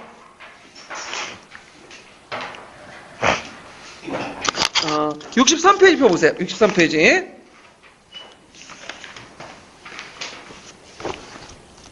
02년 기출 문제인데요. 다음 사조의 가와 나에 나타난 붕당의 인식 차이를 설명하고 가에서 나로 붕당이 인식이 변화하게 된 요인을 당시 정치사 전개 과정에서 두 가지 쓰시오. 자, 전개에서 말하기를 3060 역시 그 잘못된 을 말하지 않아 점차 붕당이 이루어 군주로 하여금 그 고집하게 되니 이와 같이 위를 능멸하는 풍습을 고치지 않을 수 없다. 자, 여기에서 이제 나온 것은 연산군 1기죠. 연산군 1기 한번 해석할 필요 없어. 연산군 때 붕당을 좋게 밖에 안 봐요. 좋게 안 봤죠. 붕당을 뭐라고 생각한 거야? 왕권을 능상을 하면 지들이 신하들 문다고 생각한 거야. 그러니까 이제 있고. 근데 나는 해석할 필요 순조 때죠. 아니, 선조 때죠. 선조 때는 살인들이 집권했죠. 붕당을 상당히 좋게 봤죠. 그래서 진실로 군자라면 당이 있는 것을 염려하는 것이나 오히려 당이 적게 하는 것을 염려할 것이다. 그러니까 임금 위당서를 주장했잖아요. 그러니까 요거 한문은 해석할 필요 없이 그냥 거기 밑에 그 표만 보면 돼. 실록 어디에 있는 적혀 있는 것만. 그래서 이렇게 보면 되고. 자, 차이는 가는 그 보면 가의 붕당론은 어떻게 돼요? 되게 부정적이죠. 그래서 왕권을 약화시킨다. 이렇게 분간해. 나의 붕당론은 유교적 왕도 정치, 공동 정치를 실현한다. 그래서 긍정적으로 봤죠. 그래서 이런 것들을 이제 같이 이제 붕당론에서 보시면 되고요. 그 다음에 이런 그 요인은 당시 정치 사회적 전개 과정과 관련해 두 가지 쓰시오. 자, 그 당시 이제 살인들의 성장과 관련돼서 이제 보시면 돼요. 살인들이 성장함으로써 이제 붕당에 대한 인식이 어떻게 돼요? 부정적에서 긍정적 바뀌었잖아요. 그래서 살인들이 어떻게 성장했냐? 서원과 한약을 바탕 항철 기반으로 성장했고, 그 다음에 성종 때부터 3사 있죠? 3사를 통해서 등장해서 정치 여론권, 공룡정치를 형성했다. 두 가지 정치, 중앙정치 권력과, 그 다음 지방정치에서 살인색이 어떻게 확산됐는가. 이런 것들을 이제 보시면 될 것 같아요. 자, 그 다음에 7번을 볼게요. 자, 7번은 다음은 조선의 정치상의 비판 언어학자의 시작자 글이다. 자, 그 다음에 잠깐만요. 시작자 글이다. 자, 빈칸 가와 나에 들어갈 용어를 쓰고, 그 다음에 다의 가정에서 가장 먼저 집권한 세력이 정치 권력을 장악한 배경과 이후 실권이란 뭐야? 권력을 잃었던 배경을 대외관계 관련지어 각각 두 줄 이내 쓰시오. 이렇게 했거든요. 자, 요게 이제 내용을 이제 보면요. 우리나라 중세로부터 탐욕스러운 사람들이 관리가 되어 정권을 마음대로 장악을 하게 되었다. 그리고 노 갑자의 사륙이 있고 나중에 기묘 을사의 장악함이 있었다. 이때 충성스럽고 어진 사람들이 이런 가운데 많이 죽었다. 아직 붕당이라고 불려지지 않고 있었다. 선조 이대도 하나가 나누어 둘이 되고 둘이 나누어 넷이 되고 또 나누어 여덟이 되었다. 이렇게 했는데, 자, 일단은 가에 들어갈 만은 뭐에 들어갈까요? 자, 요게 이제 기묘 을묘사와 뭐 이런 것들이 있으니까 요거는 뭐와 관련된 거예요? 사예요, 사. 그래서 나에 들어갈 건 뭐죠? 분당이죠. 사화와 분당. 그러니까 사화는 누구와 누구의 싸움이에요? 산인과 훈고, 또 훈고 간의 싸움, 이렇게 이제 볼 수가 있고, 그 다음에 나는, 분당은 산인과의 싸움이죠. 이렇게 보는데, 요거는 어떤 글이냐면, 이익의 분당론이에요. 이익의 분당론. 그래서 이익이 이제 활동했던 시기는 18세기 때 상이죠. 그러니까 이 분당론 자체가 긍정적이야, 부정적이야, 지금? 부정적이야. 네, 부정적인 입장에서 쓴 거고. 그래서 이제, 그 당시 이제 여기 좀 보면, 다해 과정에서, 먼저 집권한 사람. 자, 여기에서 이제 먼저 지금 둘이 나눠 넷이 되고, 또 넷이 되어 여덟이 됐다. 서인과 동인이 나누고, 또 뭐냐면, 서인이, 동인이 남인하고 북인이 나눴죠? 그래서 여기에서 둘이 나눠 넷이 되고 할 때 먼저 집권한 사람이 되게 어떤 사람이야? 이건 대북을 얘기하죠. 대북을. 그래서 이제 그때 대북을 접권에 이제 했던 권력 배경은 뭐냐면 북인 세력이 임진할 때 강해군을 도와줬어요. 그래서 강해군이 분조 활동을 했죠. 그래갖고 이제 그 선조가 의주로 도망갈 때, 그러니까 이제 그 강해군을 조종을 나눴어. 자기 원조라고. 그래서 강해군을 분조 나눠서 이 분조가 이제 밑으로 내려가서 이제 뭐냐면 의병장 활동을 도와주고 측면 지원해주고 그런 역할을 해줬잖아요. 그때 강해군을 도와서 활동했던 의병장 세력들이 되게 어떤 세력들이냐면 북인 세력들, 특히 대북계통의 애들이야. 대북계통의 조식 문화 있죠? 그런 사람들이 이제 했기 때문에 나중에 강해군이 집권하면서 어떻게 돼요? 같이 집권 세력이 됐죠. 그러면 요때 이제 그 대의관계 관련지어 이제 보면 자, 실권한 배경은 뭘까요? 중립정책을 유지했다. 명나라하고 후금 사이에 중립정책을 유지했다. 근데 이거에 대해서는 약간 이제 문제가 있어. 왜냐면 이거는 강해군만 주장한 거야, 중립정책은. 거기 실록에 보면 대북에서도 중립정책 비판 내용 많거든요. 그래서 나중에 이제 말기 때문에 그 정책 때 외교 정책 때문에 강해군 고립이 돼요. 심지어 대북 안에서도 고립돼. 지원을 안 해주고. 예. 그래가지고 요거는 약간 이제 문제가 좀 미스인 것 같은데 대북 계열이 그 중립정책을 추진한 거 아니에요. 이거는 강해군이 추진한 거예요. 이건 강해군 자체가. 예. 자, 그래서 이제 있고 그 다음에 8번 문제 볼게요. 자, 보기는 이해 상소문의 일부분으로서 조선 중기 때 정치 참여에 확대되면서 산인들이 제기한 정치 운영 방식을 내포한 거다. 자, 여기에서 이제 그 가로 안에 들어갈 것이 뭐냐? 뭐죠? 공론정치죠? 예, 공론정치 이렇게 쓰시면 되는데 여기에 주의할 건 공론은 지금처럼 뭐냐면 모든 사람이 참여한 정치가 아니에요. 이거는 여론이 아니라 누구만이 이거죠? 사림 안에서 여론이야. 예, 공론이라는 거는. 그래서 이제 요 오늘날 얘기하는 그 모든 백성들이 같이 참여해가지고 뭐 여론 형성이 아니라 자기 안에 집단에서의 이제 얘기죠. 그래서 얘네들이 자기가 원하는 걸 있으면 항상 뭘로 포장하냐면 공론이라는 이름으로 포장을 해. 예, 그래서 백성들이 마치 같이 하는 것처럼 이렇게 포장하는 것들이 이제 있다. 있고. 그다음 언론이라는 건 의미가 뭐죠? 언론은 신하와 백성들이 임금에 자신의 의견을 전달하는 것이죠. 이게 언료고요. 예. 그리고 이제 언권이라는 건 뭐예요? 언권은. 언권이라는 것은 회의나 어떤 모임에 자신의 의견을 말할 수 있는 권리예요. 단순 발언권의 의미죠. 예. 그런 것들이 있다는 걸 좀 기억을 해두시면 되고, 뭐 중요한 건 아니에요. 저도 국어사전 찾았어요. 근데 이제 여기에는 공론이다. 말로 이제 만들기 위해서, 공론을 만들기 위해서 이렇게 쓴 것 같아요. 그러니까, 나중에 이거 쓰다가 나올 수도 있어요. 여기 들어가는 게 뭐냐. 이게 뭐지 하는 거다. 그냥 모르면 공론 쓰시면 돼요. 그냥. 예. 공론정치 이렇게 강조됐다. 이렇게 좀 보시면 되고요. 자, 그러면 이제, 여기까지가 이제 분당정치 이동과 관련된 내용이고, 이제 분당이 어떻게 나눠졌는가 이제 좀 보죠.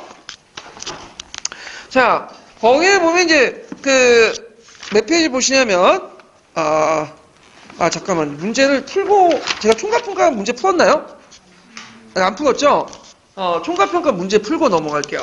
자, 62페이지 펴보세요.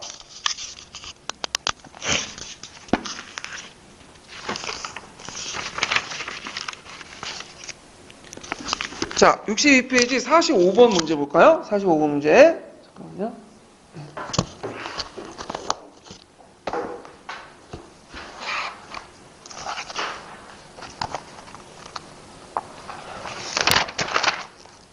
자, 가는 기획에 미추친 발언의 이유를 말해보고 가의 분당관이 나의 분당관으로 전환된 정책 배경을 기술해 보시오. 그리고 니은의 분당론을 제시한 중개 정치관을 말해보고 선조가 니은의 논리를 받아들여서 나타난 결과를 말해보시오. 그래서 이제 선조 수종실록과 이제 두 내용인데 실려있는, 자, 왕이 이중근의 유언에 남긴 상소에 조정 신하들이 분당을 만들어 마침내 허위풍조가 형성되었다라고 한 말을 듣고 크게 놀란 대신들이 많았다. 만약 분당이 있다면 조정이 어지러울 것입니다. 이에 대신에 그 의심을 풀어주는데 왕도 끝까지 따지지 않았다. 이렇게 있죠. 그 다음에 이제 여기에서 밑줄친 발언에 대한 이유, 조정 신하들이 분당을 만들어 마침내 허위풍조가 형성되었다. 한 말을 듣고 만약 분당이 있다면 조정이 어려워질 것이다. 이렇게 있잖아요. 자, 요거는 이제 뭘 의미하고 있냐면, 조정의 싸움이 일어나면 왕권이 약해질 것을 보았기 때문이다. 이거죠. 그래서 이제 이거에 대해서 이제, 이 말을 들어줬다는 거야, 안 들어줬다는 거야. 끝까지 따지지 않았다 해가지고 들어주지 않았다는 얘기를 얘기한 거죠. 그래서 선조는 인식이 나쁜 그 분당간에서는 거절했다. 이렇게 보시면 되겠죠. 인식 자체를 안 하고. 난을 보면 군자의 당인지 소인의 당인지 잘 분별한 것 뿐입니다. 이렇게 했는데, 자, 이게 그때 이제 분당론을 제시했던 정치가가 누굴까요? 이거는 중국 구양수죠. 그래서 구양수는 그 진북론과 위북론을 내 가지고 이렇게 했잖아요. 그래서 이제 구양수 이렇게 쓰시면 돼요. 그 다음에 이제 여기에서 이제 여기 보고 그 다음에 선조가 니은의 논리를 받아들인 거. 이건 왜 받아들였냐? 그 당시 니은을 받아들인 이유들 정치 배경을 보면 선조의 즉위와 함께 누가 집권했죠? 사림들이 집권했기 때문에. 아까 이제 선조는 반개에서 왕위가 됐다고 했죠? 반개에서 왕이 됐는데, 그러다 보니까 이제 자기 세력이 없는 거야. 이 사람이. 그러다 보니까 이제 누굴 등용한 거야? 선조들이 사림을 등용한 거야. 그러니까 진짜 선조는 이게 되게 계보가 진짜 반개. 선조가 그 왕이 될 거라고 생각하지 않았어요. 이게, 왜 계보가 뭐냐면, 중종의 7번째 아들이 3번째 아들이야. 제가 이름을 까먹었는데, 그러니까 안전히 서자에다가 거기에다 또 3번째 아들이야. 적장다다 가까운 그런 것도 아니고. 그러니까 자기가 이제 왕이 되다 보니까 실력이 왕이가 되다 보니까 세력이 없다 보니까 이제 신진사를 등용할 수밖에 없는 거죠. 예. 그래서 이제 이런 내용도 이제 좀 보시면 될 것 같아요. 자, 그러면 이제 일단은 이제 밑줄줄 발언의 이유를 써보고 아까 좀 이유 썼죠. 그리고 가는 이제 전반적으로 볼 때는 이제 부정적인 발언인데 그걸 이제 왕도 끝까지 따지지 않는 데서 이 부정적인 발언은 이제 받아들이지 않았다 이런 식으로 이제 얘기를 하고 있고 나는 이제 긍정적 발언 넘어가죠. 그러면 가분당간이 나의 정치적 방향, 정치 배경 아까 뭐라고 써있죠? 선조 즉위와 함께 산임 세력들이 적극 등용했기 때문에 이런 것들을 보시면 되고요. 그래서 요 가와 관련된 내용은 좀 초기 때 얘기고요. 여기 나 때는 이제 적극적으로 이제 선조가 왕권을 확립할 때 그 내용들 이런 것들을 연결시켜서 보시면 돼요. 그 다음에 분당간은 구양수 그리고 결과는 뭐냐면 분당을 처벌하지 않을 뿐만 아니라 이후 동인과 서인의 두 병들이 참여하는 분당제를 전개할 수 있다. 이렇게 쓰시면 돼요. 이거 좀 문제가 어려운 것 같은데 이거 두산 교과서에 있는 내용이에요.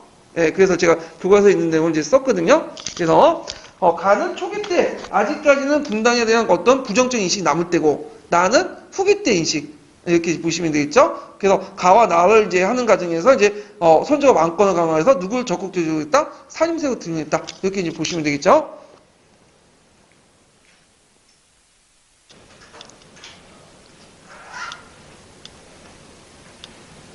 자, 그 다음에 이제, 여기에서 이제 내용을 또 들어갈게요. 붕당의 추정 볼게요. 자, 붕당의 배경은 이제 이 붕당은 산임세력들이 이제 나눠지는 거죠. 그래갖고 이제 정치 참여한 양반수는 더욱 많아진 데 반해서 간직과 경제적 특권이 한정되니까 양반 간의 대립과 방목이 불가피했고, 그 다음에 이제 붕당의 또 특징은 뭐냐면 이양과 학파의 차이죠. 그래서 이인은 서인, 남인은 이양, 북인은 조식 이렇게 나눠져 조식과 서경도.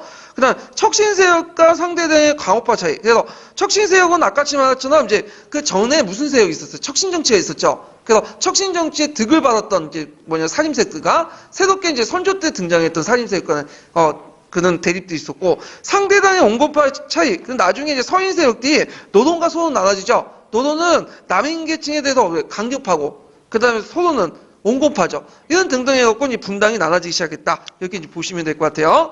자, 그다음 뒤에 넘어가서 분당의 발생을 이제 볼게요.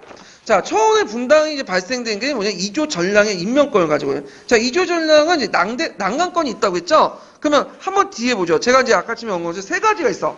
이거는 이제 언제 형성됐냐면 성종 때부터 해서 중종 때까지 형성됐던 권한인데, 자, 요게 자대 낭청권 있죠. 후임자들 뭐예요? 청구할 수 있는 권한이 있어요.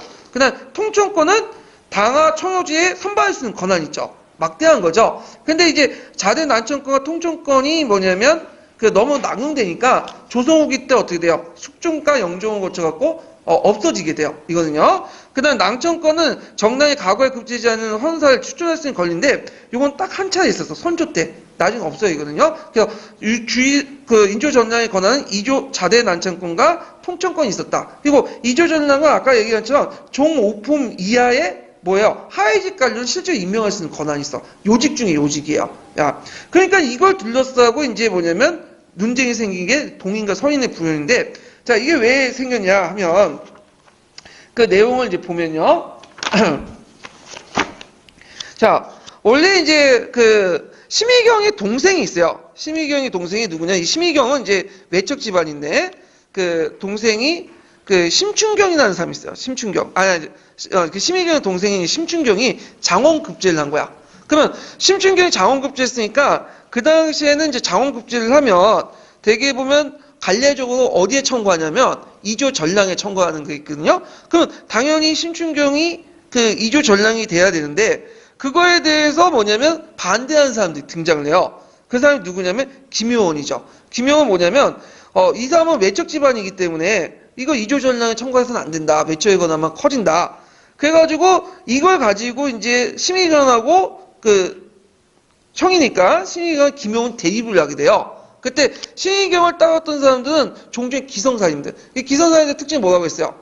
예전부터 명종 때부터 외척 정치를 통해서 자기들이 한번 싸워가지고 뭔가 이득을 봤던 사람들 아니야? 그러니까 아련한 추억, 아름다운 추억이 있죠. 그러다 보니까 얘네들은 외척 정치에 대해서 참여할 수 있다. 근데 새롭게 선조 이후에 등장했던 이제 새로운 신진사들은 그런 거 기억도 없고 그게 나쁘다고 배웠잖아, 학교에서. 그러니까 이제 반대한 거죠. 그래서 이제 동인과 서인인데, 서인은 좀 더 나이가 많은 그리고 동인은 좀 젊은 사람이야, 상대적으로. 그래서 이들 정치적 쟁점은 뭐냐면 치자의 지배적 도덕적 자기 절제를 통해 부패를 막으려고 했고, 그 다음 왼척을 배격하려고 했다. 그래서 이에 반해 서인들은 좀 실리적 목적이죠. 그래서 훈청의 철저한 배격보다는 치에서 역점을 둬서 제도 개혁을 통해 그동안 피폐한 기층사회를 복구하려고 했고, 그러다 보니까 다양한 세력도 유도하기 위해서 외척도 포용하려고 했다. 이렇게 이제 볼 수가 있겠죠. 그러니까 동인은 좀 명분론자고 서인은 뭐예요? 실리론자도. 그러니까 동인의 입장일 때는 외척을 배제, 그래서 또 서인의 입장은 외척을 포용, 그렇게 볼 수가 있겠죠. 그다음 학문적 경험은 또 다른 건데, 동인들은 이의를 강조해요. 그래서 이의를 강조해서 이런 심성론, 그리고 이제 부패 이런 것들 되게 싫어해. 그래서 이의 자발성, 뭘 연결되죠? 이항사상과 연결되죠. 그래서 이항이 살았던 시대는 어떤 시대냐면 훈축 정치가 계속 남아있어갖고 외척들이 부정부패가 많았어. 그러니까 이제 이의 어떤 도덕적인 자율성을 강조하면서 뭐예요? 이걸 통해서 뭐냐면 부정부패를 막으려고 했죠. 근데 상대적으로 이제 서인은 물론 이의는 나중에 가입이 했지만 기를 강조하죠. 기는 뭐에 강조해요? 현실 정치에 강조해요. 왜냐면 16세기 때 여러 가지 사회적 경제적 문제가 지금 있었잖아요. 장원도 학대되고, 그다음 부역제도도 물러나주고. 그러다 보니까 뭐냐면 심성도 예의라는 것도 잘 먹고 잘 살아야지만 제대로 발현될 수 있다. 그래서 기를 강조하죠. 그래서 이렇게 이제 나눠지기 시작한다. 그래서 학연 쪽은 이제 이항이나 조식 계열은 동인이고, 서인 계열은 이의와 성호 계열이 이제 뭐냐면 서인이다. 이렇게 보시면 될 것 같아요. 자, 그러면 이제 선조 때 이제 내용을 좀 볼게요. 자, 선조 때 이제 이들 간의 대표적인 싸움이 뭐냐면 정현이 사건이에요. 정현이 사건이 이제 중요한데, 자, 이 원래 정현이라는 사람은 이제 뭐냐면 어떤 사람이냐면, 이 사람은 이제 서인 쪽의 사람이에요. 원래 서인 쪽의 사람인데, 나중에 누구로 넘어갔냐면 동인으로 넘어갔어. 그러니까 이게 서인 입장일 때는 괘씸한 놈이죠. 거기에다가 이제 뭐냐면, 이 정현임이 좀 약간 혁명적 사고방식을 갖고 있어요. 그래갖고 이제 이 사람이 천하위공에서, 천하는 모든 사람의 이제 뭐냐면 모든 사람의 이제 공문이기 때문에 주인이 따로 없다. 그리고 심지어는 뭐까지 주장하면 왕도 무능하면 뭐냐면 박탈할 수 있다. 꼭 동성만에 계승할 필요 있냐? 이성도 계승할 수 있고 이렇게 주장을 해. 자, 지금 입장 올 때는 당연한 소리죠. 예, 근데 그 당시에 대단히 혁명적인 사고방식을 가지고 있었거든요. 그래서 이제 그 당시에 이제 누가 걸려갖고 있는 동인들이 이제 걸려갖고 있어요, 이발이. 그런데 이제 이 정여림을 이제 한번 족쳐가지고 이제 이 동인을 견제하려고 했거든요. 그래갖고 이제 선조가 일종의 이제 뭐냐면 동요림이 정여림이 그 죽도에 있었는데 얘네들이 이제 그 죽도에서 반란을 모의하는 거 한다. 그래갖고 공안사건을 꾸며가지고는 그 정연일파와 그 당시 그 동인 같은 이발 일파를 쳐내요. 그 유명한 이게 기축옥사죠. 그래서 이때 이제 이발 같은 비롯한 동인 세력들이 한 3,000명이 죽었어요. 대단한 옥사예요. 예. 그때 위관으로 임명하는 특별 검사로 임명했던 사람이 누구냐면 정철이죠. 정철은 유명하죠. 이 사람이 유명 이제 그 가사문학으로 유명했던 사람인데 이 정철이 임명을 했는데 이 정철이 무지막지하게 막 그 이발 같은 동인들을 다 쳐내고 그러거든요. 심지어 이발의 노부모와 어린 자식까지 죽여버려. 그러니까 이제 나중에 동인들이 어떻게 속으로는 야, 어디 두고 보자 이렇게 있겠죠. 그래서 이제 막 터졌어 이제. 그래서 이제 이 사건을 다시 서인이 집권했는데 이때 이제 무슨 또 사건이 터냐? 건조의 사건이야. 선조 24년. 선조가 이제 거기에 이제 보면 그 왕후부터 뭐냐면 적장자가 없었어요. 그래서 그 밑에 후궁들이 이제 여러 명이 이제 뭐냐면 자식들이 있었는데 원래 이제 분위기가 뭐냐면 이제 그때 자식들 중에 그 강해군이 그래도 좀 똘만똘만했어. 그래서 이제 강해군을 세우자는 분위기였는데 그에 대해서 선조는 강해군보다는 누굴 이제 생각하냐 임비의 자식이었던 신성군을 이제 좀 마음에 두고 있었어요. 근데 이제 그때 누가 이제 여기에서 이제 그 선조가 이제 있으니까 선조가 이제 죽으면 이제 후계자가 필요하잖아요. 그러니까 이제 모여가지고 이제 동인 서인들이 신하들이 모여가지고 그 당시 이제 여러 얘기를 했는데 이참에 이제 뭐냐면 세자를 한번 책봉하자고 논의를 하자. 그래가지고 이제 논의를 하고 나서 이제 끝나가지고 선조를 만났는데 원래는 이게 이사내가 처음에 얘기를 했는데 그걸 이제 이사내가 얘기하지 않고 그 말 듣고 이제 누가 정철이 직접 까놓고 얘기한 거야. 나머지는 다 침묵하고 있는데 그래서 뭐라고 하냐면 이참에 그냥 그 세자를 세우고 싶다. 그러니까 이제 거기에 선조가 열받은 거지. 내가 지금 아직 젊은데 너가 감히 세자를 세우려고 해? 이렇게. 그때 세자를 세우는 사람이 또 얘 지목한 사람이면 강해군 쪽에 사니까 열받는 거지. 그래가지고 이걸 계기로 해서 정철을 이제 뭐냐면 이 새끼 영물 꾸민다. 뭔가 뭐 문제가 있다. 나한테 반역한 의도 아니냐. 그러면서 천행 사건이 건조의 사건이야. 그러면서 이 건조의 사건을 계기로 해서 다시 누가 정권을 장악해요? 동인들이 정권을 장악한 거야. 그러니까 이때 이제 동인들 안에서도 이게 이제 나눠지게 되죠. 이때 이제 정열 사건 때 위관했던 정철을 그냥 온건하게 처벌하자. 이렇게 하는 사람도 있고. 근데 이 어떤 사람은 강력하게 정권을 처벌하자. 왜냐하면 이때 이제 그 강력하게 처벌 주장했던 사람들이 이한계보다는 조식계열이 많아. 왜냐면 그때 정열 사건 때 조식계열이 많이 죽었어. 그래갖고 그때 이제 이 사건을 계기로 해서 이양 무인들은 남인이 되는 거고요. 유성룡을 중심으로 해갖고 했고, 그 다음에 정치를 강력하게 처벌했던 사람들은 북인이 되는 거죠. 그리고 북인도 다시 대북과 소북계열로 나누죠. 대북은 이제 조식 낭명계통으로 해서 간해군 활동상보다는 항해공적, 그 군주 활동을 되게 능력을 존중해서 부국강국을 추구하는 현실주의자고요. 그 다음에 그래서 강해군의 집권세력이고 예전에 했죠. 서북은 서경덕 계열인데 영창대군이 나중에 이제 태어나잖아요. 임목대비를 새롭게 계비를 맞아들여서 영창대군 활동을 존중하면서 훈축의 정치 관여를 비판하는 입장, 명분주의자야. 결국에 대북은 이제 강해군의 정치에 참여를 했고 소북세력은 뭐야? 참여하지 않다가 인조반정 때 참여했죠. 같이 반대쪽에. 근데 이 소북은 나중에 이제 뭐냐면 정치적으로 소멸돼요. 이 사람들은. 그래갖고 어디에 달라붙냐면 남인 계열에 달라붙어.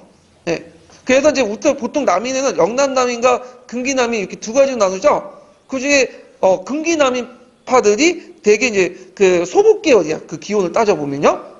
자, 뭐 이렇게 이제 나눠졌다. 그러면 선조는 언제 그 세자를 책봉했냐? 뭐 중요한 건 아닌데 선조가 이제 세자 책봉을 미루고 있었어. 근데 강해군이 좀 뛰어나긴 해요. 이 사람이 좀 다른 자식보다도. 그래서 이제 보고 있었는데 또 친성군은 또 뭐냐면 나중에 이제 비리비리 하다가 죽었어. 이 사람이. 그러니까 자식이 강해군밖에 없으니까 나중에 이제 인조가 이제 임진왜란 터지니까 서울로 이제 버리고 이제 북쪽 몽진을 하려고 하니까 이제 위기시니까 이제 어떻게 될지 모르잖아요. 왕도 죽을 수도 있고. 그러니까 왕통을 이제 왕조를 잃으면 이제 세자 빨리 책봉을 해야겠죠. 그래서 이제 막 그 신하들이 이제 그 기다리고 있었어. 세자 책봉을 이제 해달라고 기다리는데 하루 동안 생각하다가 선조가 그래 강해군 해라 하면서 이제 강해군 세자를 책봉한 거야. 그래서 이제 강해군이 어쩔 수 없이 이제 뭐냐면 얼떨결에 이제 된 거죠.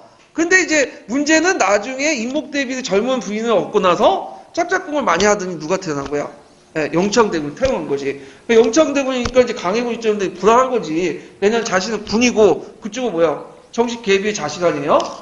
그리고 나중에 신하들이 이제 영창대군 하자. 성리학적 가치관은 되게 정통성이 있잖아.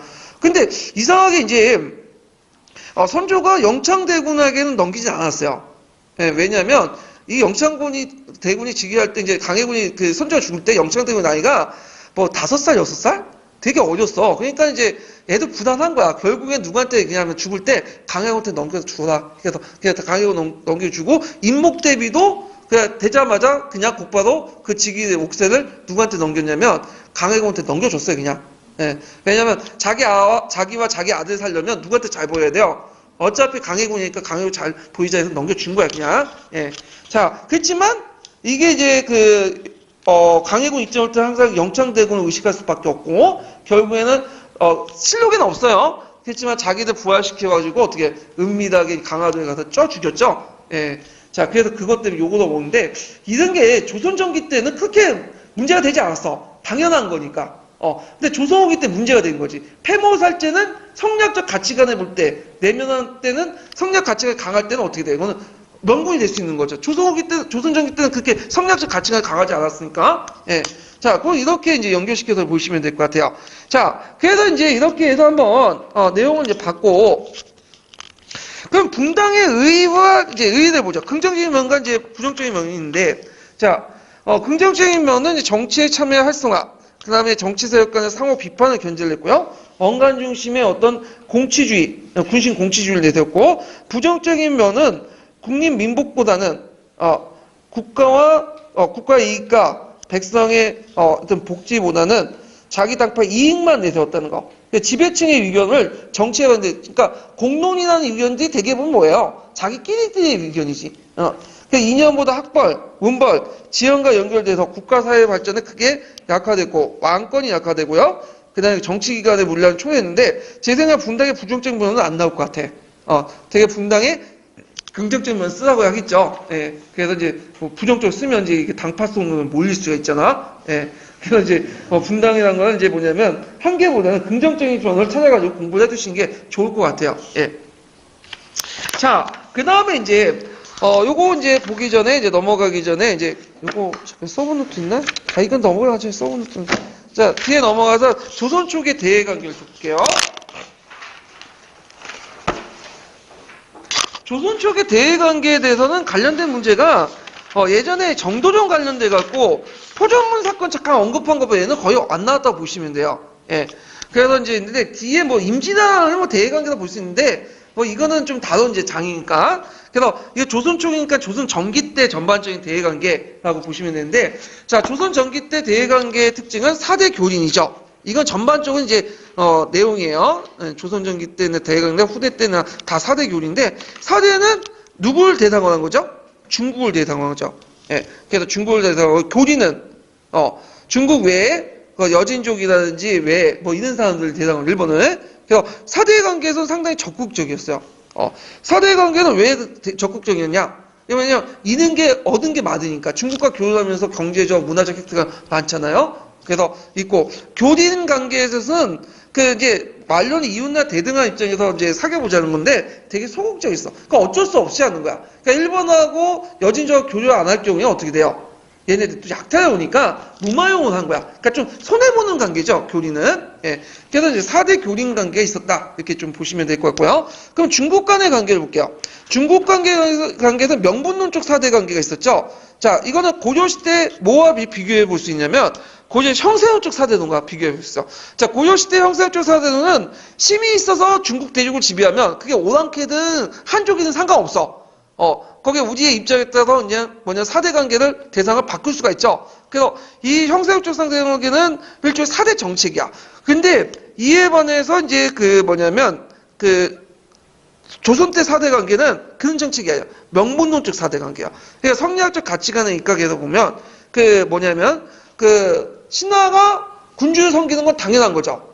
마찬가지로 신하의 나라가 누구야? 조선이죠. 그 다음에 군주의 관계가 누구죠? 명이죠. 그러니까 이거는 당연히 충의 인형으로서 섬겨야 되는 거야. 근데 이제 조선 후기에 들어가면 그게 더 강해지죠. 그 성리학적 윤리가 강해지고 정치 이념이 강해지고 그다음 또 제조지은 이런 것들의 명분에서 이제 충에다가 또 효의 관계가 갖다 붙여. 그러니까 이제 부모의 나라가 되는 거지. 우리는 자식이 나라고 자식과 부모의 관계는 특별한 거죠. 이건 인륜이기 때문에 접어질 수 없는 거예요. 근데 신하와 군주의 관계는 뭐야? 상대적인 거죠. 만약 군주가 군주답지 못하면 어떻게 돼요? 쳐낼 수 있죠. 근데 신하와 자식하고 부모의 관계는 절대적이기 때문에 조선 후기에 들어가면 이제 명나가 어떻게 되든 말든 간에 무조건 뭐예요? 부모를 버릴 수 없다. 절대적인 군주가 바뀌죠. 절대적인 사대주의로. 그래서 같은 명분적 사대 관계도 조선 전기하고 조선 후기는 달라요. 조선 전기는 충의 관점에서 접근하는 방면에 그 다음에 이에 반해서 조선 후기는 효의 관점에서 천륜. 그래서 아주 절대적이고 이건 상대적인 관점에서 접근했다. 그래서 조선 전기 때 명분론적 사대 관계를 잘 대변할 수 있는 사람이 누구냐면 세종이죠. 세종은 우리가 쉬운 사대주의자인데 이 사람이 내걸었던 논리가 뭐냐면 지성사대론이에요.